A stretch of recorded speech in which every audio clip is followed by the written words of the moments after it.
Lob und Dank sei dem Herrn für das Vorrecht, dass wir wieder hier Bwana asifiwe na shukuriwe kwa ajili ya heri ambayo tunayoweza kuwa tena hapa. An diesem Wochenende nur mit einigen Leuten gerechnet. Tulikuwa tukitarajia watu wachache weekend hii. Hii ni wakati wa mapumziko na watu wote hawawezi kuja kama vile wanavyohitaji, lakini tunashukuru Mungu kwa sababu tunaweza tena kukusanyika kwa ajili ya kusikia neno, kwa ajili ya kuweza kuwa na ushirika sisi kwa sisi na pamoja na Mungu pia. Na ushirika huo unapaswa kugeuka tena kuwa wa ndani sana, kuwa wa haki sana, kuwa wa kilindi sana, kama vile Daudi anavyosema mahali fulani, kilindi kinaita kilindi kingine. Mwito unapaswa kutokea ndani ya kilindi. Sikumbuke kama nilikuwa nimekwisha kutafsiri mahubiri ambayo tuliyosikia jana jioni. Hapana, sivyo? Hayo ni mahubiri ya zamani ambayo niliyoweza kuchagua tu katikati ya mahubiri mengi, na nilikuwa nikiwaza ya kwamba mahubiri limalizika, na wakati nilipoweza kurudilia tena hayo nyuma ya makusanyiko ya kiungu, ndugu Gaidak aliweza kuja akaniuliza, niambie mahubiri limalizika? Nikajibu ni kweli, na kisha nikasimama na nikaona ya kwamba mahubiri haikumalizika. Kuna kitu fulani ambacho kilicho nzuri tena kwenye ukarasa wa pili. Tunashukuru Bwana, na niliweza kuyasema jana. Haikukuwa tu maneno, haikukuwa tu mahubiri au kuhakikisha tu au mawazo, lakini Mungu alishuhudia. Mungu alikuwa pale, hakutuacha pasipo jibu, na hiyo ndiyo inayofanya mambo hayo kuwa hai, inakuwa ya damani sana, kwa sababu ni Mungu ndiye anayezungumza, wala si mtu ambaye aliyetaka kuweza kuwa kitu fulani. Na kama vile ndugu Rusi amekwisha kuyasema, Mungu aliambia Yeremia, mbele uweze kuwa katika tumbo la mama yako nilikuweka uwe nabii wa mataifa. Nasi kama vile waamini tuliweza kuelewa kupitia ufunuo ya kwamba nasi pia mbele ya kuwekwa kwa misingi ya dunia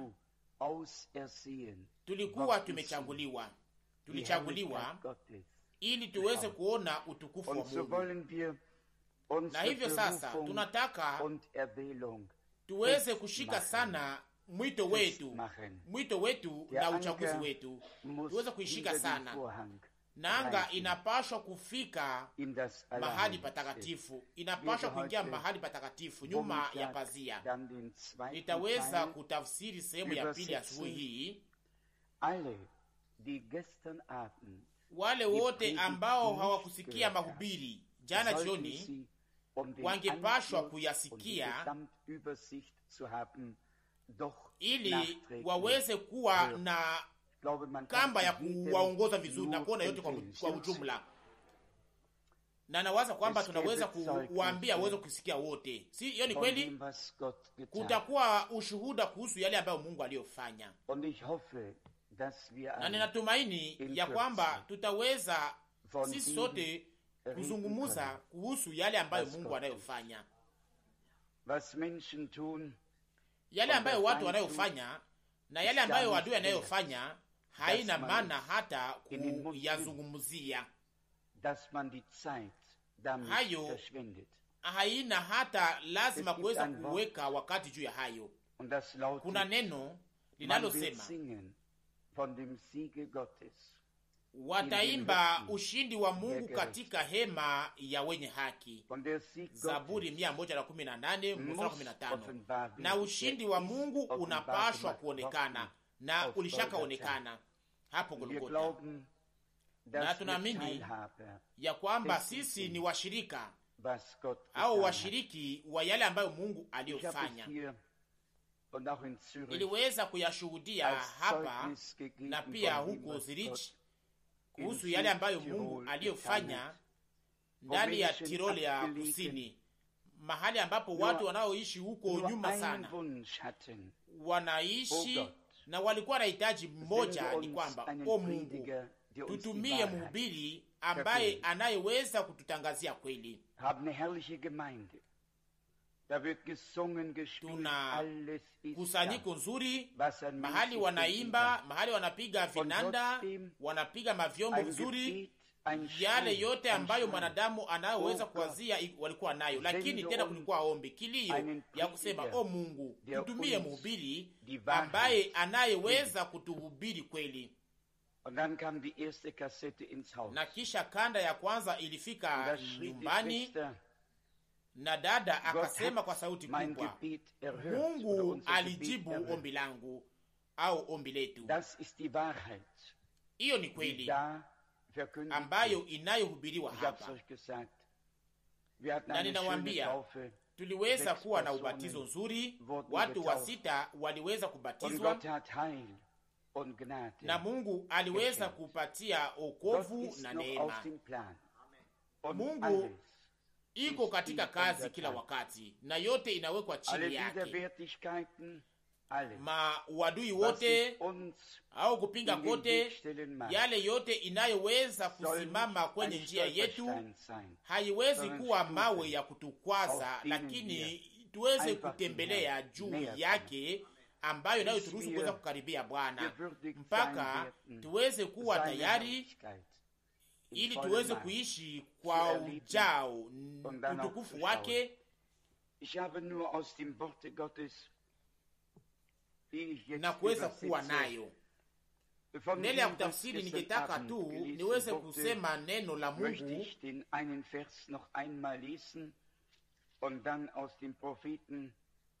nikilinganisha na yale ambayo aliyosomewa jana jioni. Ningetaka niweze kusoma shairi hizo mbili na kisha niweze kusema nabii Isaya 49. Jana jioni tuliweza kusoma Zekaria sura 8 sana sana kwenye mstari wa 6.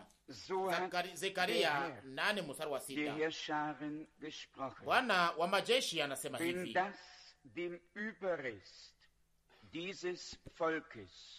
kama ni mshangao kwa macho ya baki la watu hawa siku zile, utakuwa mshangao kwa macho yangu vile vile. Bwana wa majeshi anasema.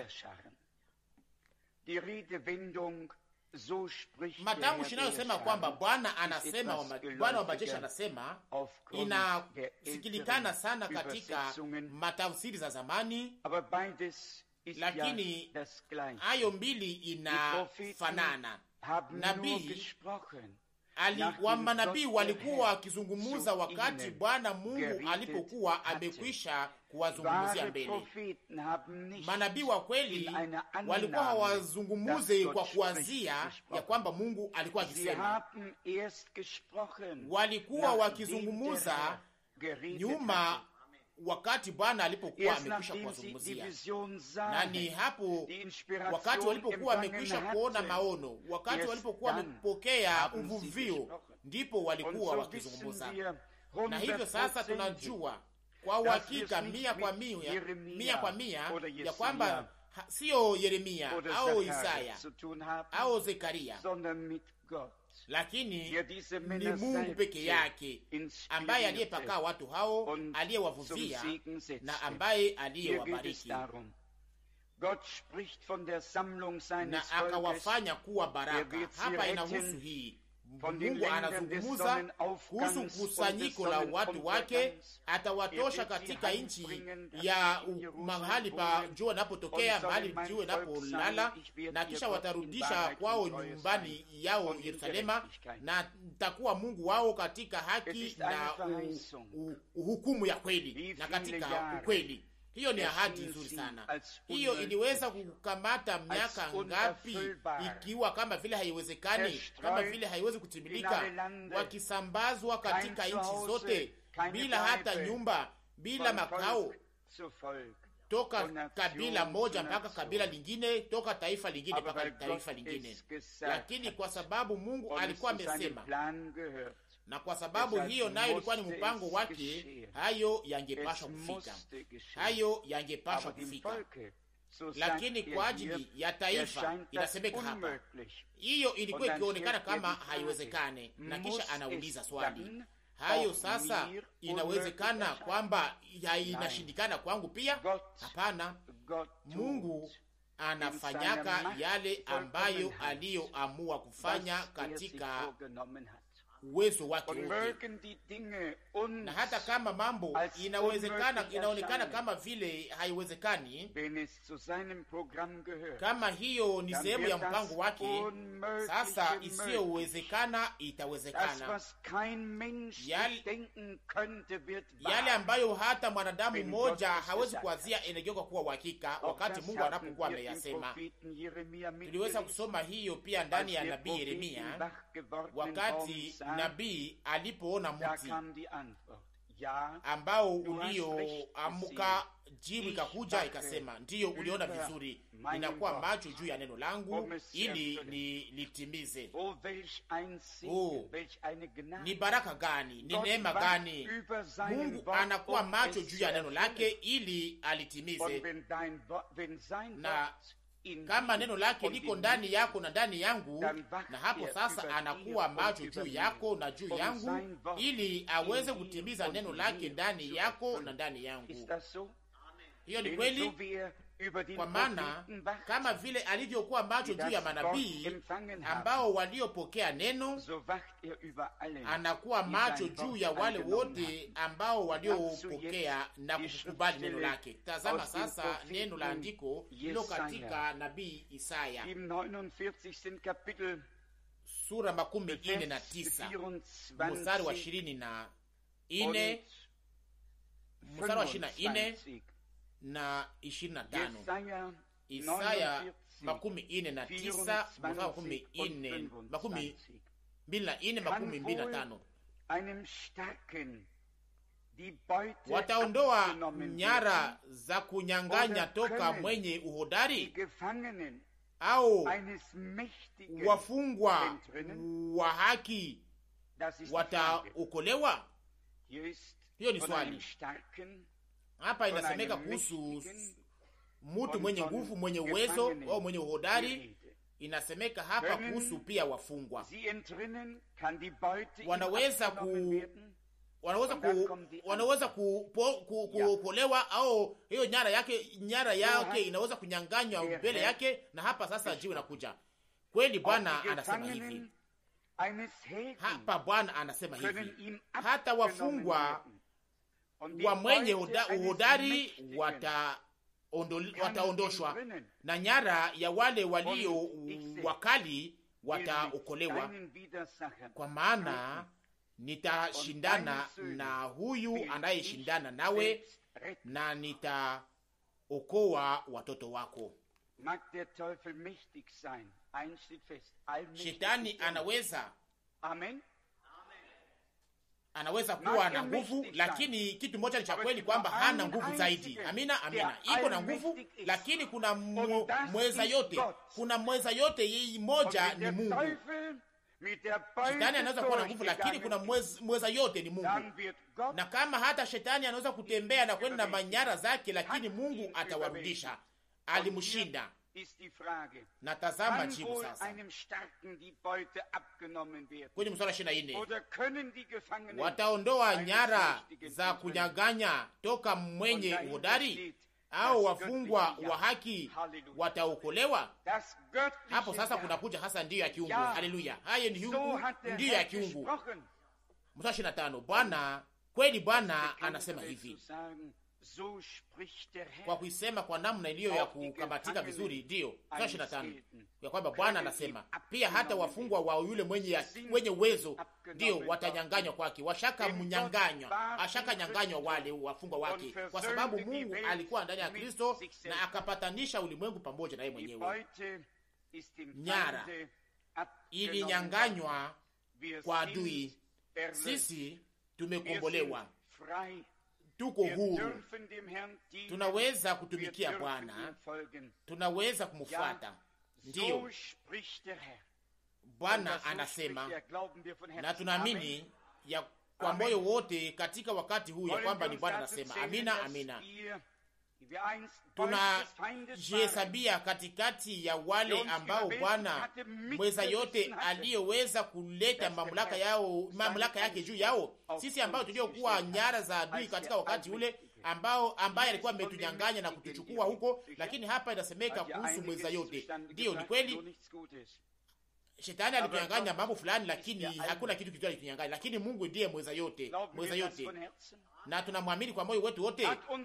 Bwana hakusema nilipewa uwezo wote mbinguni na duniani. Hiyo ni kweli, ni kweli. Tunaweza sasa kutetea hiyo kwa ajili yetu sisi wenyewe. Saha imekuja, saha imekuja, wakati umefika. Mungu anataka ili neno lake ligeuke kuwa uhakika, na shetani anapashwa kujinyenyekeza, anapashwa kwenda, anapashwa. Hakuna mamlaka nyingine, hakuna uwezo mwingine, kwa maana Mungu ndiye aliye na neno la mwisho. Ilikuwa na baki andiko moja ambayo nitaka kusoma, iko ndani ya Isaya 33 mstari wa 2, ambayo tunajua sisi sote vizuri. Isaya 33 mstari wa 2. E Bwana, uturehemu, tumekungojea wewe, uwe mkono wao kila asubuhi, na wokovu wetu vile vile wakati wa taabu. Mstari wa 2 ya Isaya 33.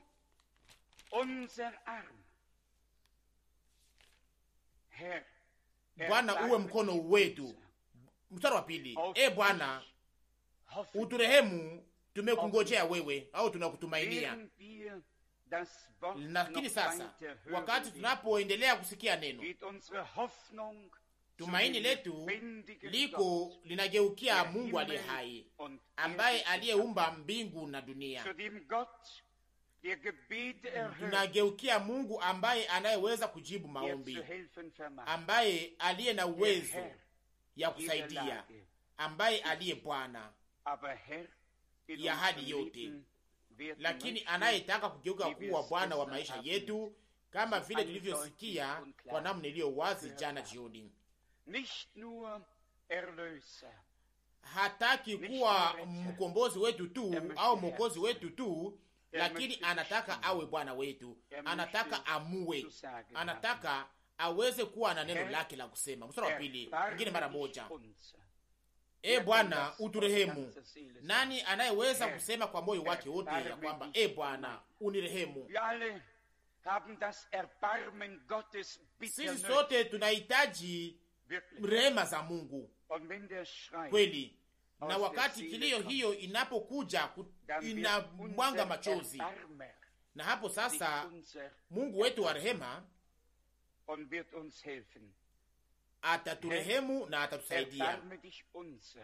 Mstari wa 2 Isaya 33, e Bwana uturehemu, tumekungojea wewe, uwe mkono wao kila asubuhi, na wokovu wetu vile vile wakati wa taabu.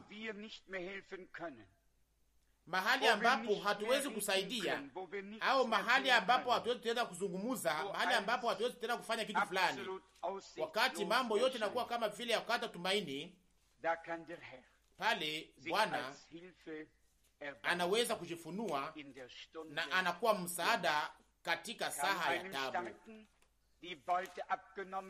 Unaweza kunyang'anya nyara kwa mtu mwenye nguvu, kunyang'anya wafungwa kwa mtu mwenye nguvu, wanaweza kutoka wakiwa huru.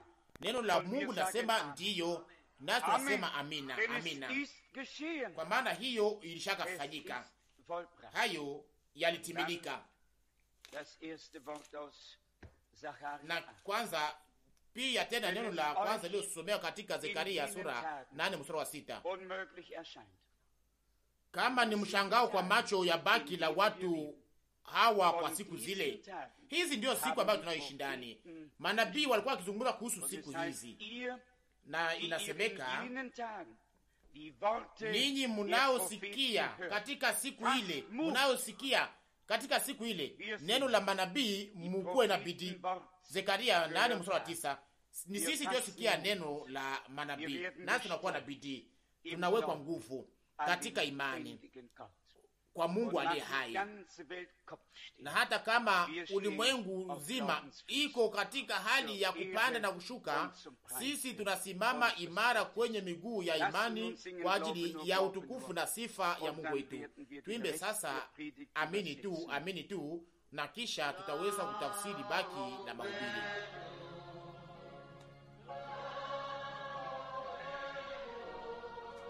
Amini tu. Yote inawezekana. Oh, amini tu. Amini tu.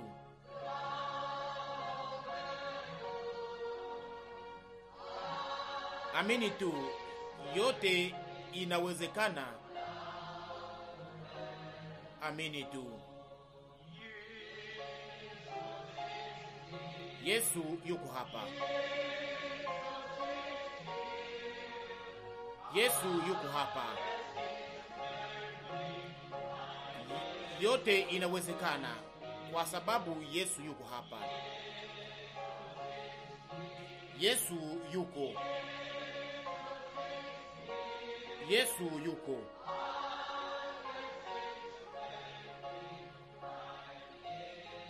Yote inawezekana kwa sababu Yesu yuko.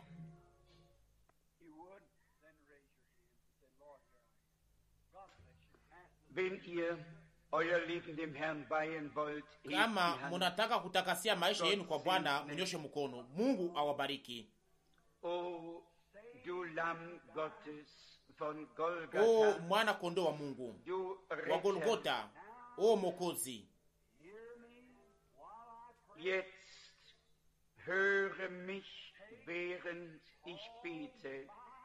nisikilize sasa mimi katika ombi langu, na utowe zambi zangu zote, kutokuamini kwangu kote. Acha niweze kuwa wako mimi wote kwa ujao tangu siku hii. Bwana Yesu, unaona mikono ya watu hawa, unajua mioyo yao, uligonga kwenye moyo wao, ambao wasiongoja kitu fulani cha kimahajabu tu, lakini wanatazama yeye aliyesulubishwa uso kwa uso. Wanaelewa ya kwamba wewe ni yule yule kuliko gisi ilivyokuwa mbele. Uwapatie hiyo. Shetani alitupiganisha katika namna ile tofauti inayoweza, na pia katika makusanyiko hapa leo hakuna mtu aliyekuwa hapa kwa ajili ya kugawa kadi za maombi ili waweze kuonekana hata huko nje ya mji, lakini tunajua kwamba Mungu unaweza kuonyesha zaidi kusawasawa na yale uliyotoa na kusawasawa na mapenzi yako na nguvu zako. Lakini wewe ni Mungu, wewe ni Bwana wa kila hali yote. Wewe uko juu ya mashida zote, uko juu ya majira yote, na ninakuomba uweze kufikia kila moyo na uweze kufikia kila hali katika moyo wote, katika maisha yote. toa kujipenda kote, toa majivuno yote, toa yote ambayo isiyokuwa kama vile unavyohitaji katika maisha yao. Kama hauja kuwa mtawala katika hali hiyo, waweze kujifungua, uingie ukae pamoja nao. Na kisha Bwana, tunaomba pia kwa ajili ya wagonjwa na wale walio wanaoteseka katika saa hii, ili kitu fulani kiweze kubadilika, kile kinayosumbua watu, na uweze kuwaleta katika kufahamu na kuelewa, na uweze kuelewa ya kwamba Yesu Kristo yuko hapa, na ili mioyo yao iweze kufunguliwa. Ninaomba katika jina la Yesu Kristo, amina.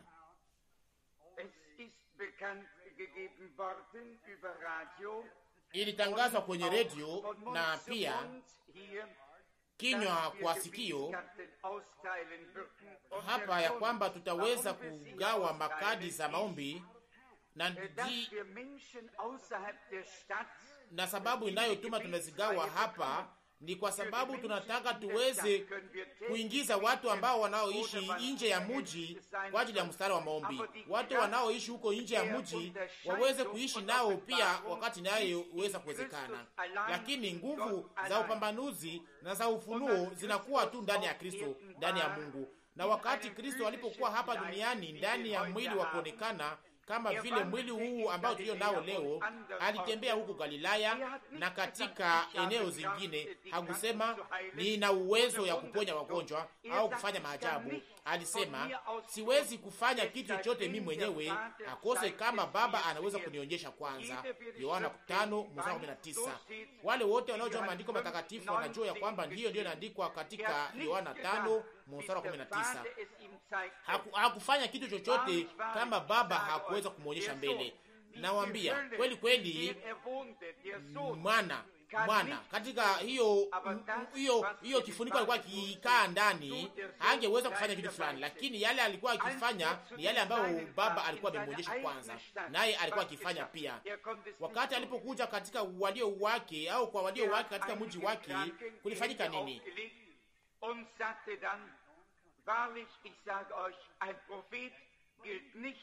Hakuweza kufanya kitu kubwa. Aliweza kuonyoshea mikono wagonjwa fulani na akasema, kweli kweli nawaambia, nabii hakubaliwe kama nabii nyumbani kwao au katika eneo yao. Mnajua andiko hiyo ya Biblia. Lakini kama yeye ni warema kwetu, na kama nipatia makusanyiko kama haya, anaweza tena kufanya nini? Anaweza kutimiza tena nini? Anataka ili mji huu, watu hawa na wale wote wanaoishi katika eneo ya hapa waweze kujua kwamba yeye ni Mungu aliye hai. Alisema yale ninayofanya mtayafanya pia, hayo makazi mamoja. Kwa muda kidogo, anasema na ulimwengu hautaniona tena, lakini ninyi mtaniona. Ni kweli, nitakuwa pamoja nanyi ndani yenu mpaka mwisho wa dunia. Ni kweli, makazi nazo zifanya nanyi mtazifanya pia, na hiyo inaendelea hivyo mpaka mwisho wa dunia.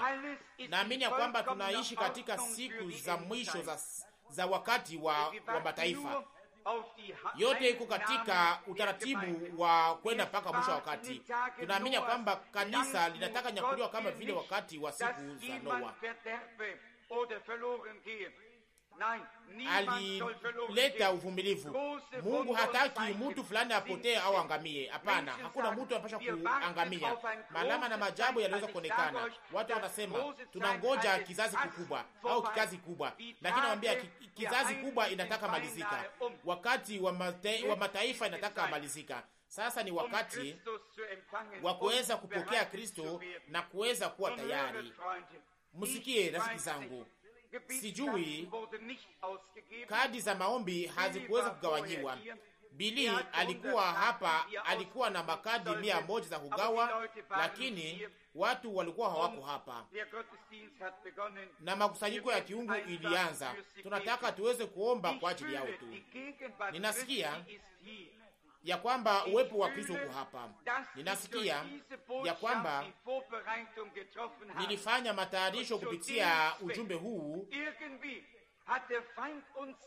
na katika lengo hii kwa namna fulani adui alishambulia, lakini naamini ya kwamba Kristo anaweza onyesha na kuweza kumaliza hali hii, na ninyi ambao waweza kunyosha mikono wakati makusanyiko ya kiungu itakapomalizika na kuita kwenye madhabahu itakapofanyika, mtakuja mbele, mtakuja hapa mbele mnyenyekee na mweze kushukuru Bwana kama mnapokea imani. Imani ni nini? Wakati tunapoita watu kuweza kuja mbele, mnajua upambanuzi, karama ya upambanuzi inakuwa ya lazima sana. Mliweza kuyatazama.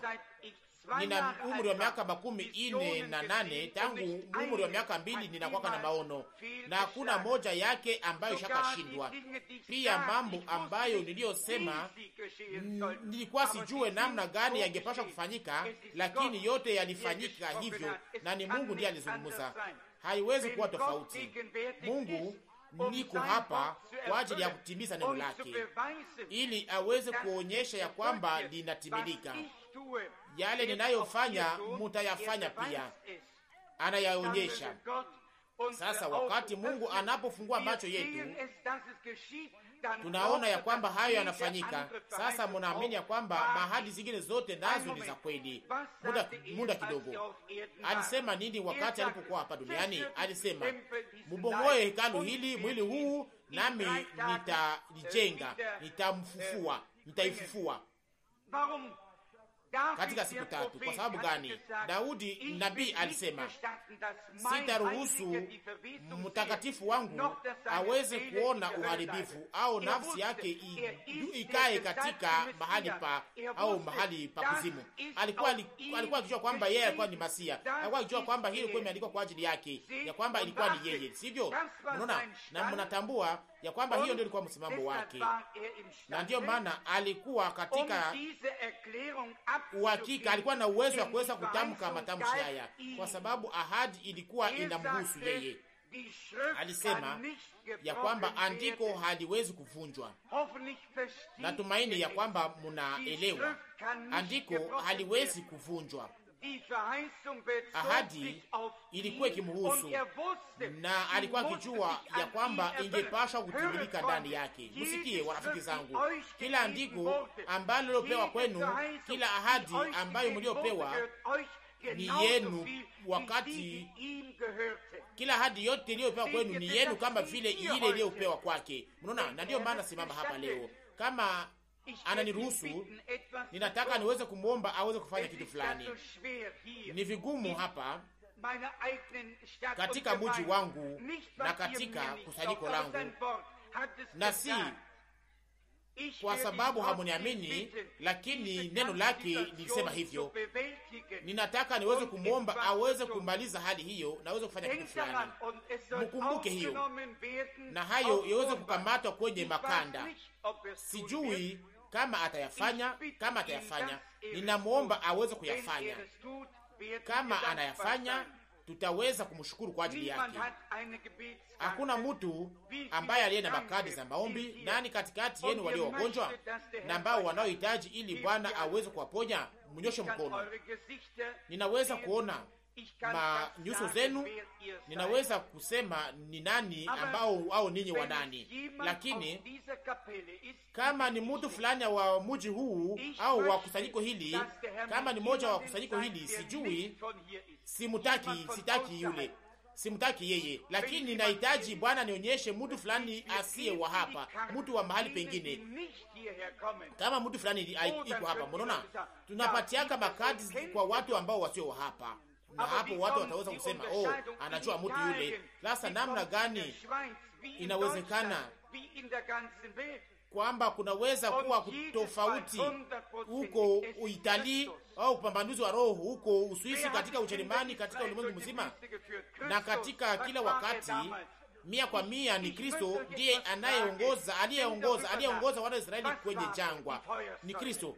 Kristo alikuwa akimaanisha nini katika wakati ule? Nataka kuuliza swali, mwazie hayo. Alikuwa akimaanisha nini? Nguzo ya moto, wingu, nuru. Na wakati alipokuwa hapa duniani, na kwamba yeye alikuwa nuru ile.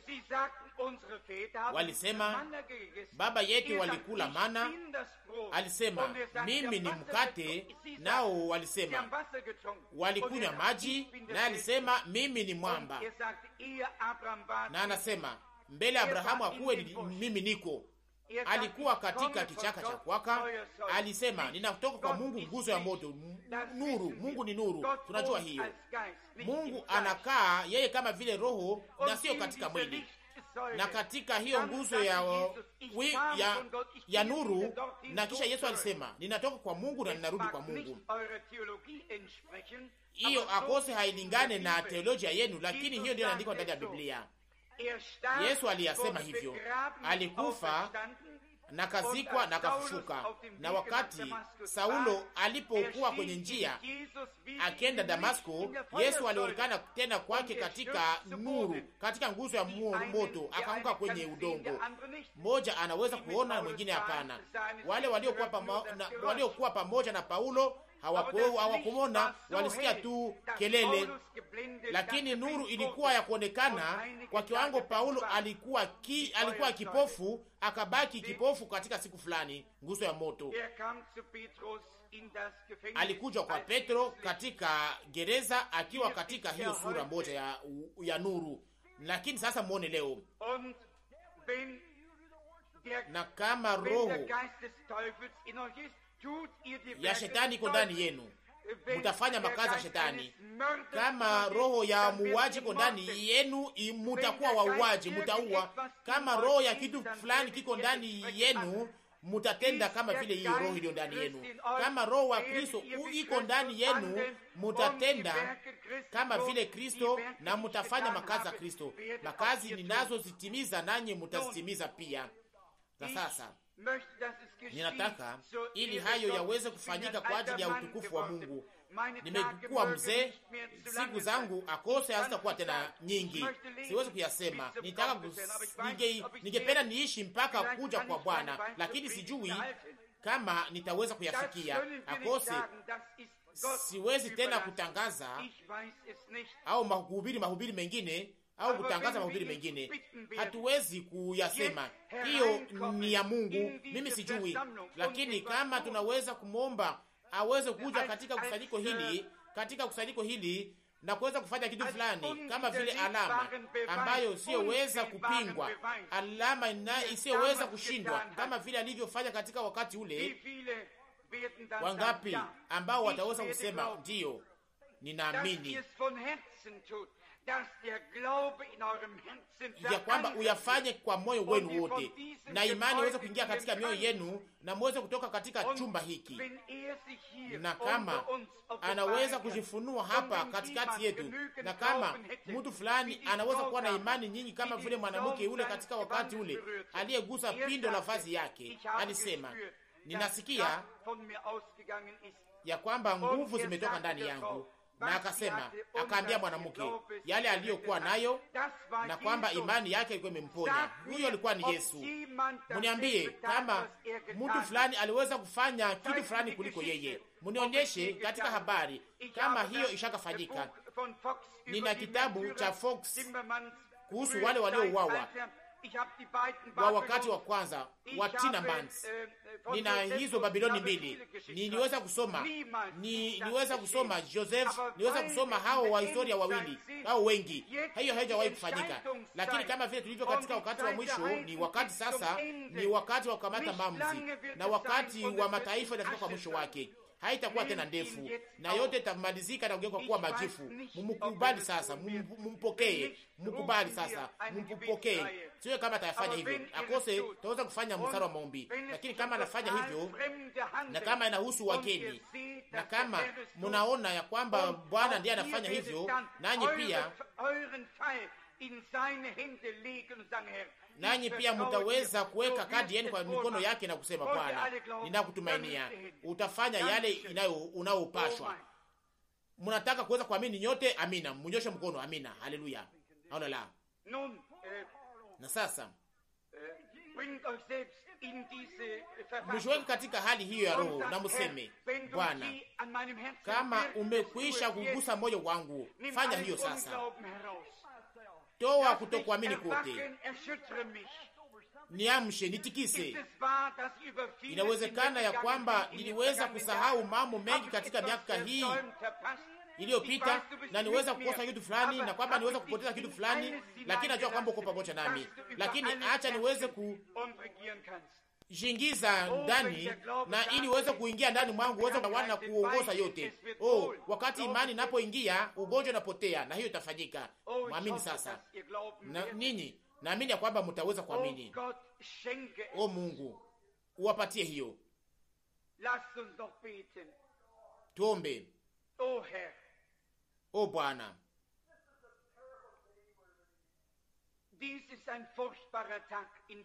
tunaishi katika wakati wa hatari.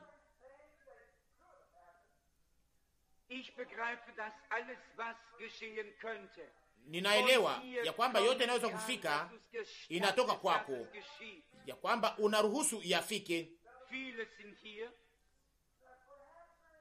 Wengi hapa wako pia na mashida za kiroho. Wamoja hawakupata afya. Kama hautusaidie, Bwana, nani atatusaidia? Ninaomba ili uweze kutupatia baraka yako, Baba. Tunajua ya kwamba kuna namna moja ya kupokea imani. Biblia inasema ya kwamba imani inatoka katika yale tunayosikia kutoka neno la Mungu. Neno la Mungu linasema Yesu Kristo ni yule yule jana, leo na hata milele. Neno la Mungu linasema makazi ninazozifanya mtazifanya pia. Neno la Mungu linasema yote inawezekana kwa yeye anayeamini. Bwana Mungu wetu, tulijaribu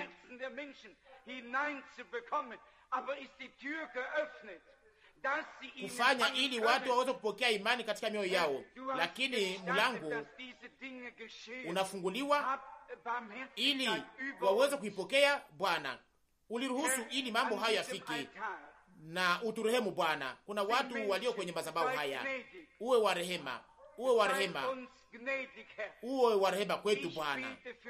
Ninaomba kwa ajili ya wale wote walio hapa Bwana, kwa ajili ya watu wa kusanyiko hili, kwa wale wote wanaotoka nje Bwana. Ulisema ya kwamba ombi la imani litasaidia mgonjwa na Bwana atamsimamisha, na kama alifanya dhambi aweze kusamehewa. Na tunatambua wakati Bwana wanapokuwa wanahitaji kitu fulani, Bwana wanahitaji ya msaada wa kiroho na wa mwili, lakini Waisraeli waliweza kukwaa juu ya mambo ya kiungu, na sasa pia katika wakati huu wangana kwa juu yake, lakini ni imani katika neno lako Bwana. Uwe pamoja nasi sasa. Acha uwepo wako kubwa uweze kuwa hapa, na utupatie yale tunayokuomba, ili taifa hili liweze kujua ya kwamba ni hivyo, na kwamba waweze kuona utukufu wako Bwana. Acha imani iweze kushuka kwa nguvu, na ili Roho Mtakatifu wako aweze kutupaka mpaka ndani ya moyo, uweze kufungua macho na uweze kupaka macho Bwana. Acha waweze kusema mioyo yetu haikuwaka ndani yetu wakati alipokuwa tuzungumzia. Tulimwona yeye aliyefufuka na tuliweza kumwishi, lakini Bwana, mbele tulikuwa tukijiuliza hii ni nini, lakini sasa tunafahamu. Fungua sasa mlango wa imani Bwana, ujifunue kwa wale wote ambao wanaofanya hivyo. Bwana, nisaidie. Mimi ni mtu mnyonge ndani ya ufalme wako. Mimi sistahili kuwa hata mtumishi wako. Nina mashaka yangu mwenyewe, ninaoga yangu, na mambo hayo yote ninaikiri sasa Bwana. Udharau yangu yote, mapungufu yangu yote, basi nisaidie ili niweze kuwa mtumishi mzuri, ili niweze kutukuza jina lako mbele ya wandugu zangu Bwana. Mimi ni mnyonge, nipatie nguvu Bwana. Katika miaka hii yote nilijaribu kuweza kutumikia. Natumaini ya kwamba nipata neema mbele ya macho yako sasa Bwana. Tuna hapa wakati wa ushirika wa umoja. Utupatie, unisaidie, acha imani iweze kukomaa ndani ya mioyo ya watu, uinipatie katika jina la Yesu, amina. Musishakie, mwamini tu, kwa maana yote inawezekana kwa wale ambao wanaoamini.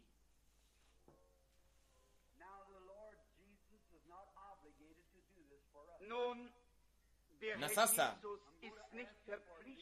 Bwana Yesu hashurutishwa kuweza kuifanya mbele yetu, lakini nataka nimwombe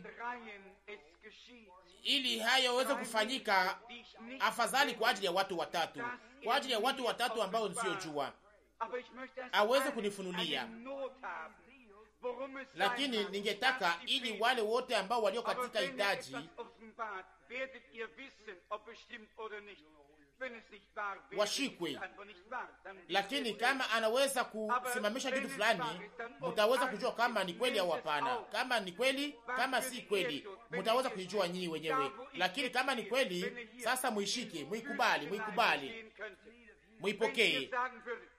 Anaweza kufanya nini? Kama anaweza kusimama mahali ambapo unaposimama, kama anaweza kusimama hapa katika mwili wa nyama, kama anaweza kusema Bwana Yesu, nataka nipone, mnawaza anaweza kusema nini?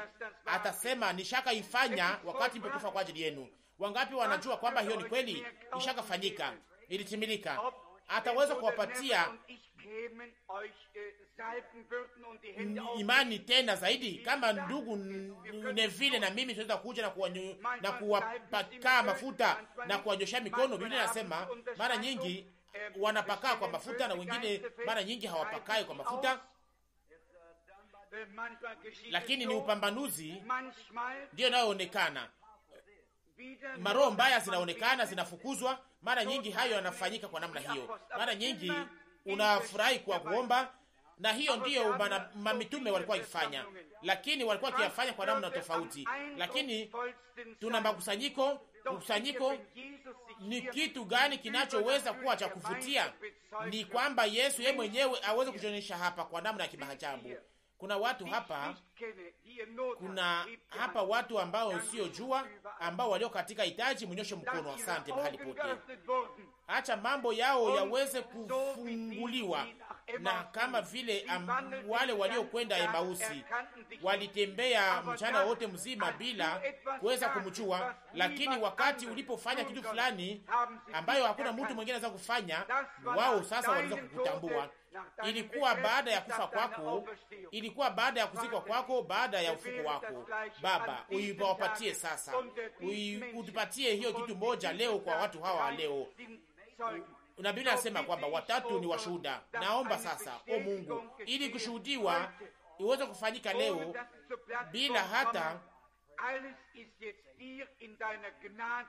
bila hata kuweza kuwa wamepanda kwenye madhabahu. Yote iko katika mikono yako kwa neema yako. Ninayakuomba katika jina la Yesu, na ni katika jina la Yesu. Amina. Ninajua ya kwamba hii ni wakati ya ajabu ambayo inayokuwa ya hatari kwa ajili yenu na kwa ajili yangu, lakini naamini yale ninayohubiri ninaiweka katika matendo kwa neema ya Mungu. Ninaiweka katika matendo ya Mungu. Naiweka katika matendo. Mungu awe pamoja nami, anisaidie ili muweze kujua ya kwamba siseme mambo haya kwa ajili yangu mwenyewe, lakini macho yenu yafunguliwe na muweze na mnasema mimi najua ndugu Branham tangu muda mrefu, lakini iwe yoyote awe namna gani, na kwamba mnasema kwamba yeye ni mtoto wa Charles Branham, lakini Mungu alifanya kitu fulani ndani yake. Mtazame tu Mungu aliyefanya kitu fulani ndani yake. Mungu hataki kunionyesha, Mungu anataka jionyeshe mwenyewe.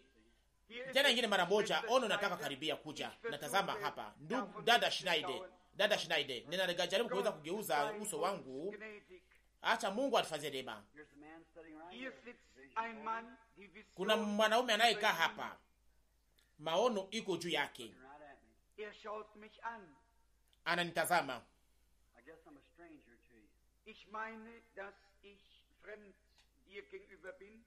Nawaza kwamba mimi ni mgeni mbele yako.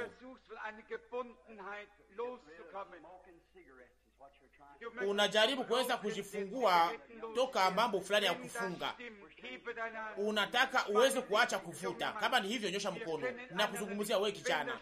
Hatujuani kama ni kweli, fanya alama kwa mkono. Uliombea kwa hiyo, uliomba kwa ajili ya hiyo, ndiyo. Mungu akubariki. Unaamini? Nani anayefanya hiyo? Aligusa nani? Biblia inasema yeye ni kohani mkubwa anaye tutetea katika madhaifu yetu. Hakunigusa. Sikuona mtu huyu. Aligusa Kristo, na Kristo alitumikisha midomo yangu na akanimzungumzia. Ulinyosha mkono kijana. Unaamini ya kwamba mimi ni nabii wa Mungu? Utakubali yale ambayo nitakayokuambia kama unaweza kuyaamini. Unawaza ya kwamba ataokolewa, unaombea rafiki yako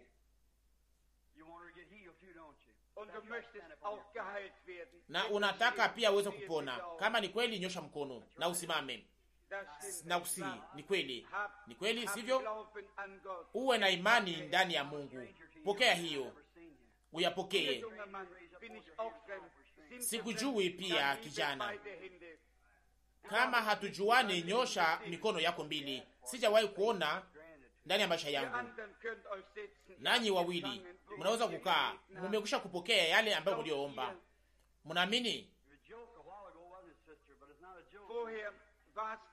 Mbele ilikuwa ya kufurahisha, lakini siyo hivyo tena, sivyo? Nilikuwa nikijua ya kwamba Bwana atafanya hivyo. Nilikubali ya kwamba atayafanya. Hauwezi kucheza na Mungu. Yeye ni uhakika. Yeye ni wa haki.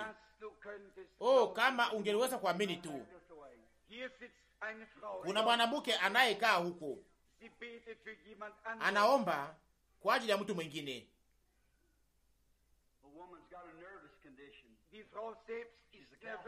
Mwanamke mwenyewe iko katika hali ya ugonjwa wa kichwa, haiko kana hali mbaya ya moyo.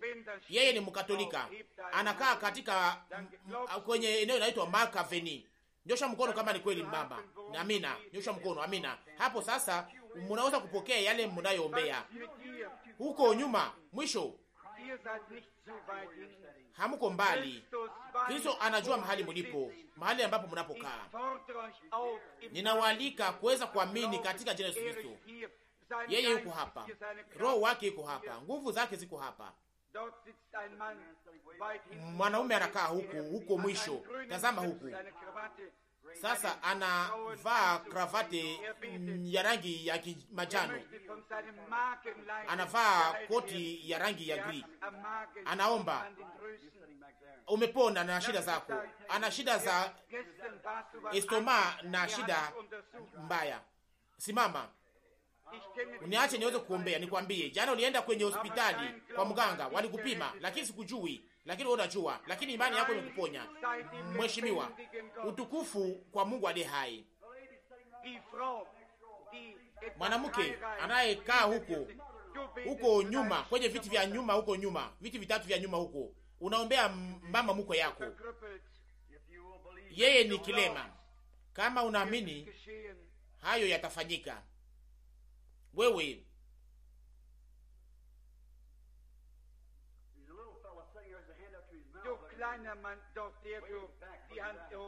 huyu mwanaume mdogo huko aliyenyosha mkono, ulinyosha mkono, una roho ya huzuni juu yako, inakufanya kuwa wa huzuni.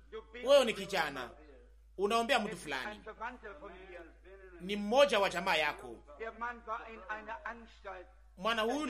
Mwanaume yule alikuwa katika hali fulani ya hospitali. Yeye ni kijana, ni shemeki yako, iko katika hali mbaya, hali ya kichwa. Ndiyo, hiyo ni kweli. Mheshimiwa, una imani ndani ya Mungu, atayafanya. Anakualika sasa kuamini. Muamini sasa, atayafanya. Mnaamini hiyo? Imani yenu. Mnaamini sasa? Imani yenu imegeuka kuwa isiyoweza kutikisika. Macho yenu yaliweza kufunguliwa. Mliweza kufungua moyo wenu na milango yote ambayo iliyo ndani. Na sasa mgunje vichwa na tuombe. Bwana, tukaribie sasa. Bwana Yesu, bariki o Mungu. Ninakushukuru Baba kwa sababu uliweza kutupatia baraka hizi ili watu walio hapa waweze kujua ya kwamba sio mtumishi wako, lakini ni Mungu wa mbinguni ndiye ambaye aliyetuheshimisha leo na aliyekuja katikati yetu na anayeruhusu ili mambo hayo yafanyike, na ambaye aliyeonyesha kizazi hiki cha mataifa mbele kiweze kufika kwa mwisho, ya kwamba wewe ni Masia, ya kwamba wewe ni Mungu Bwana wa mbingu, na kwamba wewe uko hapa Bwana. Ninakusihi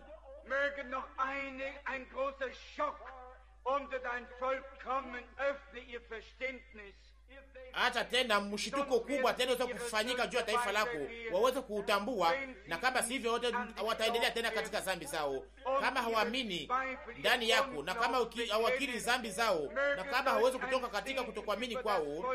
Acha baraka hiyo sasa uweze kuja juu ya taifa Bwana, ili waweze kujua ya kwamba Roho Mtakatifu yuko hapa na iko tayari kuweza kuponya na kusaidia kila mmoja. Mwanaume mheshimiwa, hayo inadumu juu ya kitu moja. Kama mnaweza kuamini, mtaona maajabu ya Mungu. Yote inawezekana Bwana. Acha nguvu zako za uponyaji ziweze kuja katika mioyo ya watu, waponye wote, kila mmoja katikati yao. Bwana, ninakushukuru kwa wakati shetani anapoingia kama vile simba anayenguruma. Hapo sasa Roho wa Bwana anaamka, anaweza kupingana naye na anamshinda huyo shetani mkubwa ambaye anayewaza ya kwamba yeye ni mweza yote, lakini Bwana wetu ndiye mweza yote. Yeye ndiye mkubwa, yeye Mungu Baba yetu.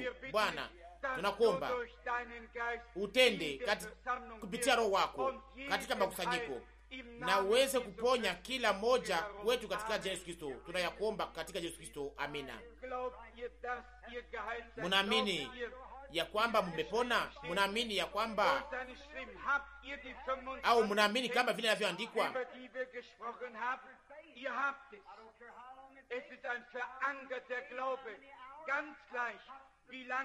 Munaamini hiyo mambo tuliyosema? Munaamini kwamba mlipona kupitia kuumizwa kwake? Munaamini hiyo? Hiyo ni imani iliyoingia, na wakati wote inaweza kuonekana, iwe siku au saha. Nina mambo mengi inayohusu uponyaji, na pia katika chumba hiki ninakubalishwa kwamba wamekwisha kupona.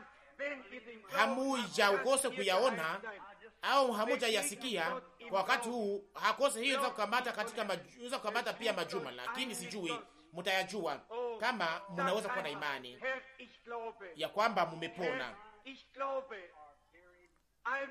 Mukutane Mungu katika imani, muamini katika moyo wangu wote, mujunge na Mungu, muweze kusema Bwana, ninaamini Bwana, mashaka yote yamekwisha kuzikwa na kuzikwa katika hiyo chemuchemu, na mimi Mwokozi, nyanyua imani yangu pamoja na wewe ili niweze kuhamisha hata milima. Mheshimiwa, unaweza kudanganya? Hapana. Au kujidanganya? Hapana, hauwezi kujidanganya. Ndugu Branham hana cha kusema, neno lako linasema hivyo. Na hapo sasa, kwa neema uliweza kuruhusu ndugu Branham kuweza kutazama juu ya nyumba na kuweza kuita watu waweze kufanya hiyo kitu moja ambayo uliofanya katika wakati ule. Bwana, kama ningekuwa na mashaka ndani ya moyo wangu, unaweza kuyatoa mbele, hata mchana wangu uweze kumalizika mbele. Sijaweza kuitwa mbele ya hukumu. Toa ndani mwangu kutokuamini, toa ndani dhambi yangu, toa ndani mwangu yote, niweze kushunga kwako wewe, mimi nijiweke kwako mimi wote. Utubariki o Mungu pamoja na ombi letu. Wakati mnapoomba Mungu, kulikuwa nafsi ambazo zilikuwa zimenyosha mikono, ambazo zitaka ziweze kutembea pamoja na Mungu, ambazo zilizomfungulia moyo. Madhabahu iko hapa, na waalika sasa muweze kuja nyote, muweze kupiga magoti na muweze kusema, Bwana Yesu, unirehemu, uje kuandika moyo wangu, toa na mashaka yangu, toa ndani mwangu kujipenda, toa yote, ingia ndani ya moyo wangu. Bwana, ninaamini ya kwamba wewe ni mwokozi wangu, lakini ulikuwa bado kuwa mwokozi wangu. Mungu akubariki ndugu yangu. Mwanaume yule anaitwa Davis, anatokea Virginia, iko hapa ili aweze kuacha mambo inayomfunga.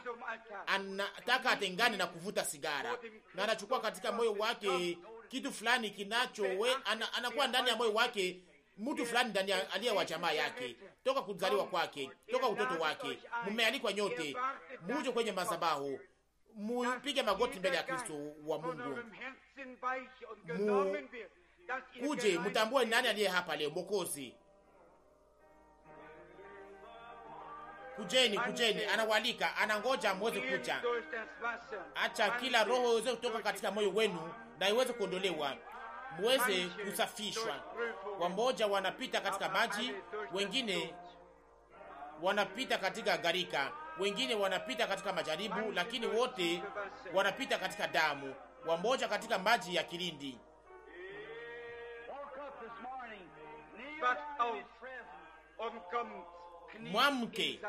Mwamke na mkuje asubuhi hii, mupige magoti mbele ya uso wake.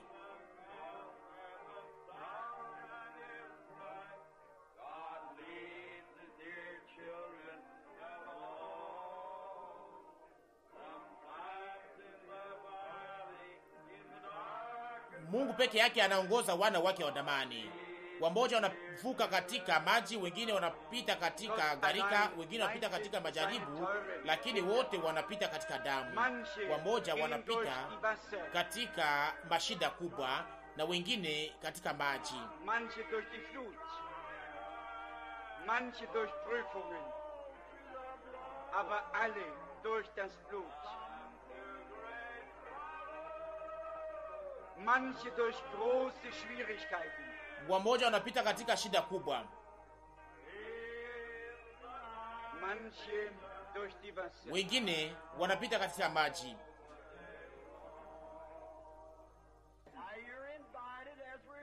Ihr seid jetzt eingeladen, Munaalikwa sasa, wakati tunapoimba, na Mungu aweze kubisha kwenye mlango wenu, mumufungulie, muweze kuona uwepo wake, mufurahi kwa sababu ya baraka.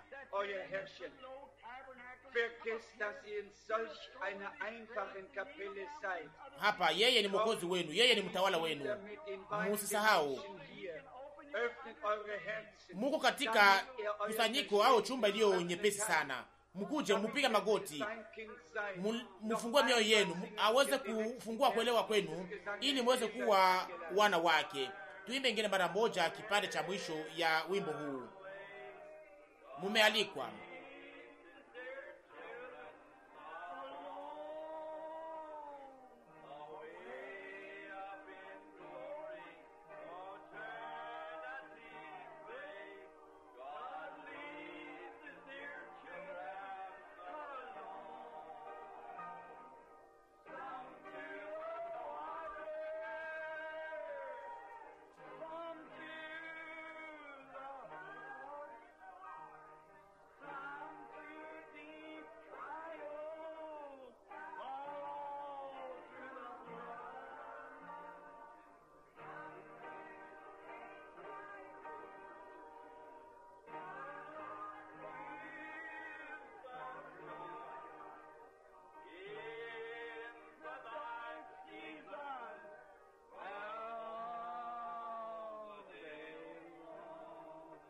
Softly, some through the water, some through the flood, some through the fire, but all through the blood. And through great sorrow, but you understand, wisdom's all.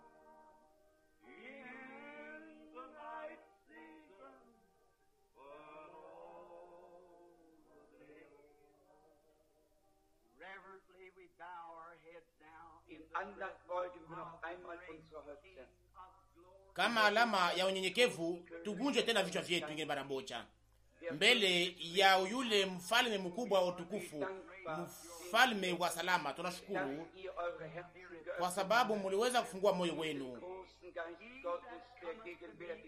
kwa huo Roho mkubwa wa Mungu aliye hapa. Yule anayekuja kwangu sitamukataa au kumfukuza mbali hata mara moja. Iwe huzuni yenu, iwe hitaji zenu, mwamini ya kwamba mmekwisha kuipokea, nayo itapewa kwenu. Mungu anafanya hivyo kwa ajili yenu, kwa ajili yetu. Wakati mnapokuwa katika chumba hiki, watoto, mgunje vichwa, muwe katika unyenyekevu. Ndugu yetu ataweza kuomba na mtaweza kupokea yale ambayo mlioomba. Mwisho wa tafsiri. Frank, sifa na shukrani kwa Bwana. Tusimame akose tuweze kuimba pia pambio moja ambayo inayoweka tena nguvu imani na inayoongeza uhakika, na tuweze kujua na kutambua kwamba hatuko tu wa kusikia tu au wasikilizaji tu wa yale ambayo Mungu aliyoahidi au watu wa kutazama yale ambayo aliyofanya. Tuko hapa ili tuweze kuishi leo hiyo kitu moja pamoja na Mungu. Kama vile andiko zingine zote za Biblia zinakubaliana zote pamoja. Yale ambayo inayoonekana kwamba haiwezekani ishakafanywa kuwa inawezekana tangu zamani na Mungu. Yote yalitimilika: uponyaji, wokovu, ufungulivu, yote ni yetu tangu wakati ule. Tunakiri mapungufu yetu, kutokuamini kwetu, mashaka yetu. Tunategemea kwa uaminifu, tunategemea ahadi za neno la Mungu. Tunajiweka chini ya damu ya damani ya mwana kondoo. Tuamini upatanisho na msamaha wa ujao katika uponyaji wa ujao wa nafsi, wa roho na wa mwili. Leo Bwana anataka atukuze jina lake, ashuhudie ukweli wa neno lake lilo kweli pia. Na wakati tunapoimba, tunaomba wale ambao wanaohitaji tuweze kuwaombea waweze kuja mbele, lakini mkuje kama mnaamini tu ya kwamba kazi ya Mungu ilishakatimilika pia ndani yenu. Imani ndani ya Golgota ni sehemu, lakini sasa mnapaswa kuamini ya kwamba hayo yalishaka fanyika ndani yenu. Mwamini sasa, mwamini hayo sasa, ya kwamba ni kazi iliyotimilika ndani yenu. Na ni katika imani hiyo, ndani ya kazi ya ukombozi iliyotimilika, ndipo munaweza sasa kuja mbele. Na hapo sasa tutaweza tu kuwekea mikono na kuweza kuwanyoshea mikono katika imani hiyo moja ambayo Mungu amekwisha kuwapatia yale munayo muomba. Na hivyo sasa hayo yanapashwa kufika na hayo yatatimilika. Haleluya! Mungu yuko hapa. Hatuko hapa ili tuweze kutengeneza anga tu kwa namna ya kujitengenezea. Hapana, lakini tuko hapa mbele ya uso wa Mungu. Yale tunayoweza kufanya haitoshi mbele ya Mungu. Tunahitaji yale ambayo Mungu peke yake anayeweza kufanya. Watu wanaweza kutengeneza anga na wanaweza kutengeneza mambo tu ya kujifurahisha, lakini tuko hapa ili tuweze kujiweka katika umoja pamoja na Mungu, tuweze kushiacha tuwekwe katika umoja pamoja na Mungu na kuamini kama vile andiko linavyosema. Tuamini yale ambayo neno linasema na kama vile maandiko yanavyosema. Kama vile tusoma katika andiko, tunaweza kunyang'anya nyara kwa mtu aliye na nguvu au mwenye uhodari. Tunaweza au wanaweza kunyang'anya wafungwa kwa mtu mwenye uwezo. Na kisha nyuma ya shahidi hiyo ndani ya Biblia inaandikwa na wasihi, na sio ndani ya gazeti au ndani ya kitabu kingine, lakini ndani ya Biblia kuna hiyo. Ndiyo, haleluya, haleluya, ndiyo iko ndani ya Biblia. Na ndani ya Wakorinto wa pili sura 1:20 imeandikwa ndani yake ahadi zote za Mungu ni ndiyo na amina. Tunaamini ya kwamba ilishakatimilika, ya kwamba ilishakatendeka, ilifanyika. Bwana alikomboa walio wake, aliokoa. Nyara ilinyanganywa kwa adui, aliteka mateka, akafungua milango na akapatia wanadamu makarama au mazawadi. Mnaamini hiyo? Na hiyo ndio inaandikwa katika neno la Mungu. Muwe na bidii ninyi mnaosikia na mnaoamini katika siku hizi maneno haya ambayo yanayoandikwa katika neno la Mungu. Tunaimba sasa, amini tu, amini tu, amini tu, amini tu.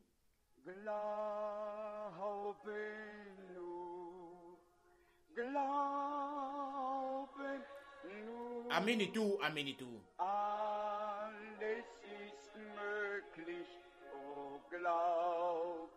Yote inawezekana. Oh, amini tu.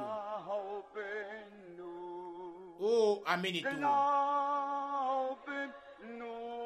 Amini tu. Yote inawezekana. Oh, amini tu.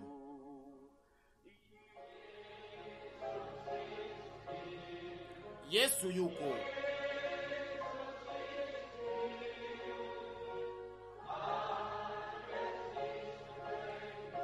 Yote inawezekana. Yesu yuko hapa. Yesu yuko. Yesu yuko. Yote inawezekana kwa sababu Yesu yuko. Ndugu Rusi,